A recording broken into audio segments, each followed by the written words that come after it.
안녕하세요. 국가유공자 알림창입니다. 1960년대 중반부터 1970년대 초까지 대한민국은 베트남에 수많은 젊은이들을 보냈습니다. 공식 자료에 따르면 약 32만 명이 파병되었습니다. 전쟁은 숫자로 기록되었습니다. 파병 인원, 전투 횟수, 사상자 수. 하지만 그 숫자 하나하나에는 반드시 이름이 있었습니다. 23 청년의 이름, 새 아이 아버지의 이름, 갓 결혼한 신랑의 이름, 5,099명. 베트남에서 돌아오지 못한 이들입니다. 이 이야기는 그들의 이름을 되새기기 위한 기록입니다. 김영수, 이수근, 박정수, 그리고 5,096개의 다른 이름들, 비석에 새겨진 글자만으로는 그들의 삶을 다 담을 수 없습니다. 그들이 어떤 꿈을 꾸었는지, 무엇을 사랑했는지, 마지막 순간 무슨 생각을 했는지, 이름 뒤에는 한 사람의 인생이 있었습니다. 1965년 가을, 맹호 부대가 베트남 땅을 밟았습니다. 청년들은 태극기를 가슴에 달고 낯선 정글로 들어갔습니다. 23살 김영수, 전북 익산 출신이었습니다. 입대 전 약혼했습니다. 약혼녀는 매일 편지를 기다렸습니다. 1966년 가을, 그에게서 마지막 편지가 도착했습니다. 곧 돌아가겠소. 예쁜 신부가 되어 기다리시오. 그 편지가 도착한 다음 날 빈딘성에서 교전이 벌어졌습니다. 김영수는 전투 중 전사했습니다. 약혼녀에게 부고가 전해졌을 때 그녀는 한동안 말을 잃었습니다. 결혼식장 예약은 그대로 취소되었습니다.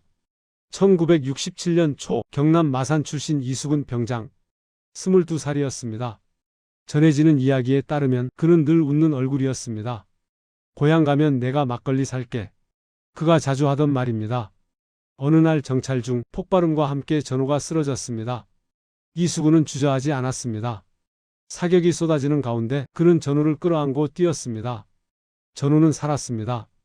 이수근은 그 자리에서 쓰러졌습니다. 여러 증언에서 전우 구조 중 전사로 전해집니다. 고향 어머니는 아들이 영웅이라는 말을 듣고도 한참을 울기만 했습니다. 1968년 봄, 박정수 중사 31살, 두 아들이 있었습니다. 7살, 5살. 작은 아들이 쓴 편지, 아내가 대신 써준 글이었습니다. 아빠 언제 와? 박정수는 그 편지를 가슴 주머니에 넣고 다녔습니다. 전투 전날 밤 그는 아내에게 편지를 썼습니다. 아이들 잘 키워주시오. 형은 의젓하게, 동생은 건강하게. 다음날 전투, 부상을 입고도 자리를 지켰습니다. 동료들이 철수할 시간을 벌어주었습니다. 전사 통지서가 전해졌을 때 가슴 주머니에는 아들의 편지가 있었습니다. 아빠 언제 와? 그 질문은 영원히 답을 잃었습니다. 모두가 전사한 것은 아니었습니다. 많은 이들이 살아 돌아왔습니다. 하지만 전쟁은 그들의 기억 속에서 계속되었습니다. 한참 전 용사의 증언입니다. 1967년 파병, 당시 21살. 병호는 제 곁에서 쓰러졌어요. 1968년 겨울이었습니다. 그는 잠시 말을 멈췄습니다. 응급처치를 했는데 병호는 제 품에서 눈을 감았습니다. 수십 년이 지났지만 그 순간은 어제 일 같습니다. 저는 병호와 오랜 세월을 함께 살았어요. 살아있는 내내 함께였습니다. 그는 병호의 집을 찾아갔습니다. 어머니 앞에서 무릎을 꿇었습니다. 제가 대신 살아서 미안합니다. 어머니는 그의 손을 잡았습니다. 아무 말도 하지 않았습니다. 또 다른 참전 용사, 1969년 베트남. 그는 작은 노트를 가지고 다닙니다. 빼곡히 적힌 이름들, 함께 훈련받고 함께 싸웠던 동료들입니다. 그중 일부는 돌아오지 못했습니다. 그는 매년 현충원을 찾습니다. 한 명씩 묘를 찾아갑니다. 말없이 서 있습니다. 긴 침묵. 그리고 천천히 돌아섭니다. 눈물을 닦으며 내년에 또 올게. 사진관을 운영하는 참전 용사. 전역 후 수십 년간 사진을 찍었습니다. 벽에는 오래된 사진 한 장. 출국 전 찍은 단체 사진. 젊은 얼굴들이 웃고 있습니다. 이 친구들 중 여러 명이 돌아오지 못했어요. 손님들이 물으면 그는 한 명 한 명 소개합니다. 이 친구는 농담을 잘했어요. 이 친구는 노래를 좋아했죠. 사진 속 얼굴들은 그에게 여전히 살아 있습니다. 오랜 세월이 지나도 그들은 23입니다. 살아 돌아온 이들 중에는 전우와의 약속을 지킨 사람들이 있습니다. 한참전 용사의 이야기입니다. 1968년 베트남. 그는 전투에서 분대장을 잃었습니다. 김상철 중사. 32살 새 아이의 아버지였습니다. 김상철은 쓰러지기 직전 그에게 말했습니다. 우리 식구들 좀 부탁하네. 그 말을 마지막으로 김상철은 눈을 감았습니다. 저녁 후 그는 김상철의 집을 찾아갔습니다. 미망인과 새 아이가 있었습니다. 가난했습니다. 형님이 살아계셨으면 하셨을 일을 하겠습니다. 그는 매달 생활비를 보냈습니다. 큰아들의 대학 등록금을 댔습니다. 둘째의 결혼 비용도 도왔습니다. 수십 년간 계속되었습니다. 형님의 가족이 곧 제 가족입니다. 김상철의 자녀들은 그를 친아버지처럼 따릅니다. 명절이 되면 그의 집에 모입니다. 김상철의 큰아들은 말합니다. 아버지는 두 분입니다. 하늘에 계신 아버지, 그리고 아버지의 약속을 지켜주신 분. 또 다른 참전용사.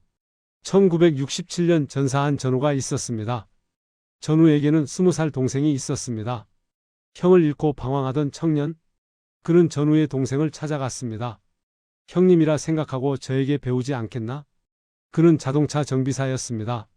전우의 동생에게 기술을 가르쳤습니다. 3년간 함께 일했습니다. 숙식을 제공했습니다. 용돈도 주었습니다.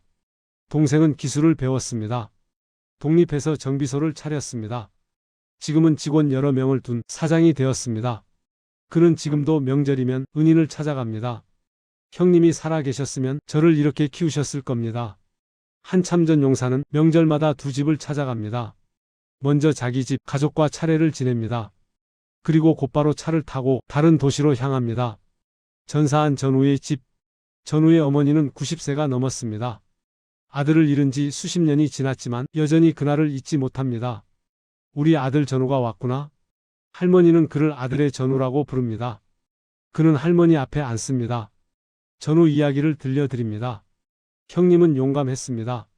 동료들을 지켰습니다. 자랑스러운 분이었습니다. 할머니는 고개를 끄덕입니다. 손으로 눈물을 닦습니다. 그는 30년 넘게 명절마다 이 집을 찾아옵니다. 제가 살아있는 한 형님을 떠올리는 사람이 있다는 걸 어머님께 보여드리고 싶었습니다. 세월은 무심했습니다. 5,099명의 전사자. 모두가 똑같이 기억되는 것은 아니었습니다. 어떤 이름은 기념비에 새겨졌지만 찾는 이가 줄어들었습니다. 어떤 이름은 가족만이 알고 있습니다. 그마저도 세대가 바뀌며 희미해집니다. 한 지역에 작은 공동묘지, 몇 구의 묘가 있었습니다. 베트남 전쟁 전사자들. 묘비는 오래전부터 방치되어 있었습니다. 잡초 사이로 겨우 이름을 읽을 수 있었습니다. 육군 상병 홍길동. 가족은 어디로 갔을까요? 국방부 유해 발굴 사업. 베트남 현지에서 진행되었습니다. 항구의 유해가 발굴되었습니다. 신원이 확인되었습니다. 유족을 찾는데 오랜 시간이 걸렸습니다. 고향 주소는 재개발로 사라졌습니다. 주민등록 기록을 뒤져 간신히 조카를 찾아냈습니다. 삼촌 얼굴도 모릅니다. 태어나기 전에 돌아가셨으니까요.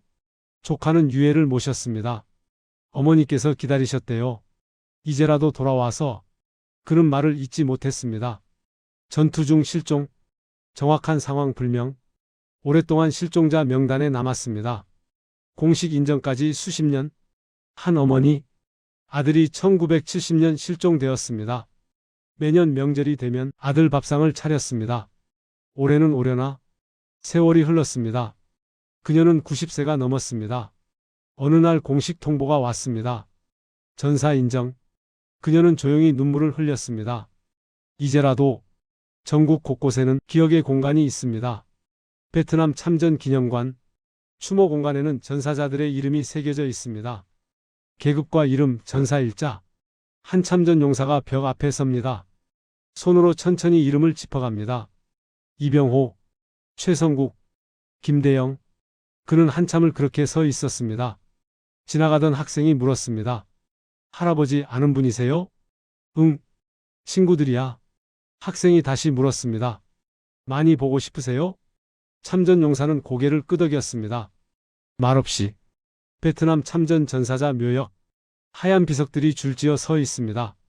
매년 추념일이 되면 참전 용사회에서 추모 행사를 엽니다. 참석자들은 점점 고령이 됩니다. 해마다 얼굴이 줄어듭니다. 한 참전 용사의 말입니다. 우리가 오지 않으면 누가 이 친구들을 찾아오겠어요? 행사가 끝나면 각자 흩어져 묘역으로 갑니다. 한 참전 용사는 묘 앞에 소주를 놓습니다. 잔을 채웁니다. 혼자 마십니다. 말없이. 바람만 불어옵니다. 부산 등 전국 곳곳 지역 출신 전사자들이 고향에 묻혔습니다. 매년 추념일 무렵이 되면 유족과 참전 용사들이 모입니다. 한 대학생의 이야기입니다. 저는 할아버지 얼굴을 모릅니다. 1967년 전사하셨으니까요. 하지만 가족은 매년 찾아옵니다. 아버지가 들려준 할아버지 이야기? 저는 그 이야기를 제 아이에게도 들려줄 겁니다. 그렇게 이어집니다. 전사자의 가족들은 각자의 방식으로 기억합니다. 1968년 전사한 이종민, 당시 25살. 그의 아내는 최근 세상을 떠났습니다. 80을 넘긴 나이였습니다.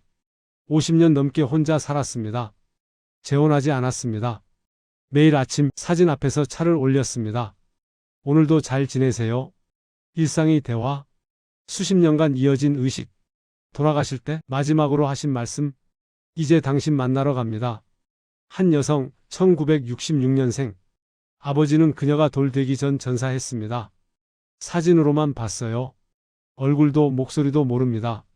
어머니가 들려준 이야기, 아버지가 떠나기 전 내 이름을 짓고 가셨단다. 영원히 기쁘라는 뜻이야. 그녀는 이름을 쓸 때마다 아버지를 생각합니다. 제 이름 석자가 아버지가 남긴 전부예요. 하지만 그 안에 사랑이 담겨 있어요. 1967년 초 한 청년이 베트남으로 떠났습니다. 어머니는 대문 앞에서 배웅했습니다. 밥 먹고 오너라. 그해 가을 전사 통지서가 도착했습니다. 어머니는 믿지 않았습니다. 우리 아들은 살아있어? 그 뒤로도 어머니는 매일 해질녘이면 대문 앞에 나갔습니다. 오늘은 오려나? 이웃들이 만류했습니다. 어머니 들어가세요. 어머니는 고개를 저었습니다. 아들이 돌아오는데 내가 없으면 어떡하나? 아들 방은 그대로 두었습니다.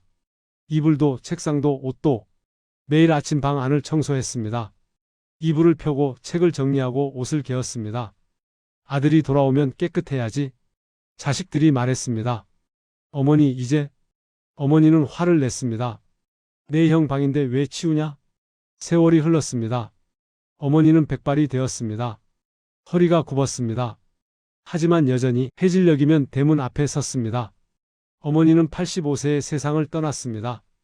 임종 직전까지 대문을 바라봤습니다. 우리 아들 왔나? 그것이 어머니의 마지막 말이었습니다. 방문을 열었을 때 수십 년 전 그대로였습니다. 책상 위에는 편지 한 통. 아들이 베트남에서 보낸 마지막 편지. 어머니 건강하세요. 곧 돌아갑니다. 어머니는 그 편지를 매일 읽었던 것입니다. 1969년 전사. 유품으로 시계가 돌아왔습니다. 전투 중에 멈춰 있었습니다. 오후 늦은 시간 가족은 그 시계를 고치지 않았습니다. 아버지가 멈춘 시간을 그대로 두고 싶었어요. 시계는 지금도 보관되어 있습니다. 여전히 그 시간을 가리키고 있습니다. 시간은 멈췄지만 우리 마음은 계속됩니다. 전투 중 쓴 일기, 얼룩진 페이지. 오늘도 무사히 집에 가고 싶다. 광복절이다. 고향에서는 만세를 부르겠지. 딸이 보고 싶다. 단편적인 문장들. 하지만 한 사람의 마음이 담겼습니다. 그 일기는 자녀에게 전해졌습니다. 손자에게도 전해졌습니다. 손자의 말입니다. 할아버지도 평범한 사람이셨구나. 고향이 그리웠고, 가족이 보고 싶었고, 전쟁을 겪지 않은 세대. 베트남 전쟁은 먼 이야기입니다. 교과서 한 줄, 뉴스 속 추념식. 하지만 그 전쟁 속에는 수많은 이름이 있었습니다. 우리는 어떻게 그들을 기억할 수 있을까요? 참전 용사들의 목소리는 점점 사라져갑니다. 시간이 많지 않습니다. 한 중학교 참전 용사 초청 강연. 고령의 참전 용사가 들어왔습니다. 학생들은 처음엔 무관심했습니다. 그가 이야기를 시작했습니다. 여러분과 같은 나이 때 저는 총을 들었습니다. 베트남에서 많은 친구들과 헤어졌습니다. 이름을 불러도 대답하지 않는 친구들. 교실이 조용해졌습니다. 한 학생이 손을 들었습니다. 저희가 무엇을 해야 할까요? 참전 용사는 잠시 생각했습니다. 마음에 담아주세요. 그 시대에 그런 일이 있었다는 것을. 관련 기관에서는 구술 체록 사업을 진행합니다. 생생한 증언을 보존하기 위해서입니다. 지금 기록하지 않으면 영원히 사라질 수 있습니다. 한 대학의 프로젝트. 학생들이 참전 용사를 인터뷰합니다. 한 학생의 고백입니다. 처음엔 과제였어요. 하지만 할아버지가 울먹이시며 전우들 이름을 부르실 때 이게 과제가 아니라는 걸 알았습니다. 한 고등학교, 매년 현충원을 찾습니다. 묘역을 돌며 비석의 이름을 읽습니다. 학생들은 한 분을 선택합니다. 그의 삶을 조사합니다. 어떤 사람이었는지, 무엇을 위해 싸웠는지. 한 학생의 발표입니다. 이수근 병장님 22살의 전우를 구하다 돌아가셨습니다. 저는 병장님의 용기를 마음에 새기겠습니다. 교사의 말입니다. 한 명 한 명이 누군가의 아들이었고 누군가의 친구였어요. 어떤 이는 영상을 만듭니다. 추모 공간을 소개합니다. 댓글에 젊은 세대의 반응이 이어집니다. 몰랐습니다. 감사합니다. 잊지 않겠습니다. 한 댓글, 제 할아버지도 베트남에 다녀오셨어요. 돌아가시기 전까지 전우들을 떠올리셨어요. 그렇게 확산됩니다. 어떤 가족은 명절마다 전사한 아버지의 밥상을 차립니다. 어떤 학교는 교정에 추모비를 세웠습니다. 학생들은 비석 앞을 지나며 선배들의 이름을 봅니다. 저분들도 우리 또래였구나. 작은 깨달음. 하지만 그것이 시작입니다. 참전용사 2세 모임. 아버지가 베트남에 다녀온 이들. 매년 추모 행사를 엽니다. 아버지 세대의 이야기를 전합니다. 아버지들은 고령이 되어 가십니다. 이제는 우리가 전할 차례입니다. 참전용사 복지 개선 운동도 합니다.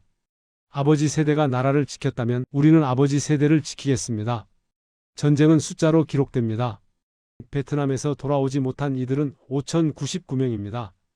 자료에 따라 다소 차이가 있을 수 있지만 그 안에 담긴 의미는 변하지 않습니다.